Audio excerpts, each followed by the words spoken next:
নমস্কাৰ সকলোকে স্বাগতম জনাইছো অন্য এক নতুন ভিডিঅ। তো এইটো ভিডিঅত আলোচনা কৰিম নিযুত মইনা আঁচনি আৰু নিযুত বাবু আঁচনিক লৈ আবেদন কৰোঁতে যিটো সমস্যাৰ সন্মুখীন হৈছে ছাত্ৰ ছাত্ৰীসমূহে সেই টপিকটো লৈ যে submission fail, Aadhaar DOB is missing বা আধাৰ মিসম্যাচ। এই দুটা প্ৰবলেম বহুত ছাত্ৰ ছাত্ৰীয়ে ফেচ কৰি আছে। ইয়াৰ সলিউশন কি ইয়াৰ বিষয়ে ডিসকাস কৰিম তোমালোকৰ লগত।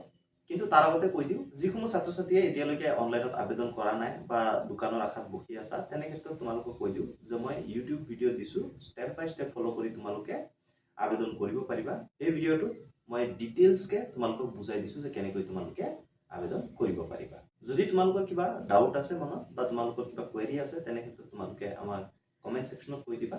আৰু যদি বিশেষ প্ৰবলেম পোৱা তেনে ক্ষেত্ৰত আমাক ইনষ্টাগ্ৰামত ফলো কৰি ল'বা, ফলো কৰি তাতো তোমালোকে সুধিব পাৰা।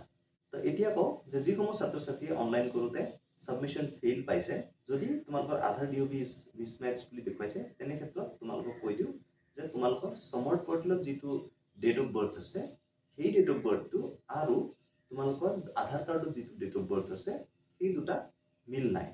তেনে ক্ষেত্ৰত তোমালোকে কি কৰিব লাগিব, তোমালোকে তোমালোকৰ আধাৰ কাৰ্ডখন কাৰেকশ্যন কৰাই ল'ব লাগিব। সেইটোৱে এটা একমাত্ৰ উপায় যদি তোমালোকৰ ডেট অফ বাৰ্থ মিসম্যাচ দেখুৱাইছে। আৰু যদি তোমালোকৰ submission fail, Aadhaar DOB is missing বুলি দেখুৱাইছে তেনে ক্ষেত্ৰত তোমালোকৰ কেইটামান ৰিজন হ'ব পাৰে আৰু ইয়াৰ সলিউশনটো কি তোমালোকে মন দি শুনিবা। চোৱা, প্ৰথম কথা হ'ল যে তোমালোকৰ আধাৰ কাৰ্ডখন প্ৰথমে চেক কৰি ল'বা যে আধাৰ কাৰ্ডত তোমালোকৰ কমপ্লিট ডেট অফ বাৰ্থটো আছে নে নাই। যদি তাত অকল ইয়েৰটো আছে তেনে ক্ষেত্ৰত এই প্ৰবলেমটো হ'ব পাৰে। কিছুমান আধাৰ কাৰ্ডত আকৌ যিটো হাৰ্ড কপি আহে ঘৰলৈ সেই আধাৰ কাৰ্ডত কিন্তু ডেটটো মেনশন নাথাকে, অনলি ইয়েৰটো মেনশন থাকে। তেনে ক্ষেত্ৰত তোমালোকে অনলাইনত তোমালোকৰ আধাৰ কাৰ্ডখন ডাউনলোড কৰি ল'বা আৰু তাত তোমালোকে চাই ল'বা যে তোমালোকৰ ডেট অফ বাৰ্থটো আছে নে নাই।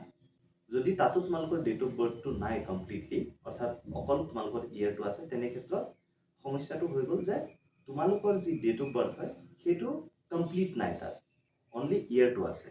তেনে ক্ষেত্ৰত তোমালোকৰ হয়তো আধাৰ কাৰ্ডখন আপডেট কৰিব লগা হ'ব পাৰে। কিন্তু আপডেট কৰাৰ আগত তোমালোকে এটা কাম কৰিব পাৰা, যদি তোমালোকৰ একাডেমিক ৰেকৰ্ডত অৰ্থাৎ তোমালোকৰ কলেজত বা সমৰ্থ পৰ্টেলত যদি বাৰ্থ ইয়েৰটো একেই আছে আৰু তোমালোকৰ আধাৰ কাৰ্ডতো বাৰ্থ ইয়েৰ একেই আছে তেনে ক্ষেত্ৰত তোমালোকে হয়তো ট্ৰাই কৰি থাকিব পাৰা সমৰ্থ পৰ্টেলত। আৰু যদি বেলেগ আছে বাৰ্থ ইয়েৰ তেনে ক্ষেত্ৰত ডেফিনেটলি তোমালোকে সাপোৰ্টিং ডকুমেণ্ট এটা দি তোমালোকৰ যি ডেট অফ বাৰ্থ হয় সেইটো আধাৰ কাৰ্ডত চেঞ্জ কৰাব লাগিব। তাৰ পিছতে তোমালোকৰ সাবমিশনটো হ'ব।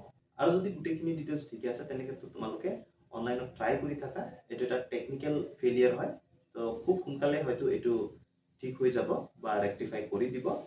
আৰু তোমালোকে যি নিযুত মইনা আঁচনি বা বাবু আঁচনি হওক তাৰ কাৰণে তোমালোকে প্ৰচিড কৰিব পাৰিবা বা তোমালোকে সাবমিট কৰিব পাৰিবা।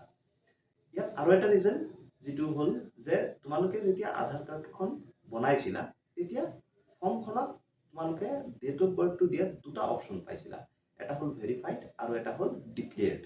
যদি তোমালোকৰ ডেট অফ বাৰ্থটো ডিক্লেয়াৰ্ড হৈ আছে তেনে ক্ষেত্ৰতো কিছু ক্ষেত্ৰত অথেন্টিকেশ্যনত প্ৰবলেমটো আহিব পাৰে। এইটো খুব ৰেয়াৰ কেছত হয়।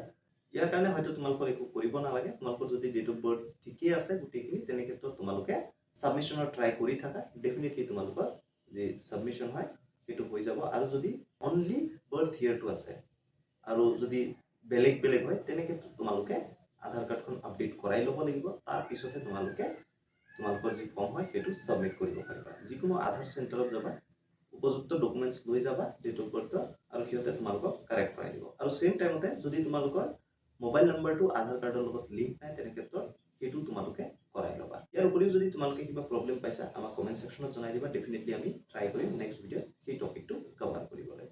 ধন্যবাদ। জয় অসম।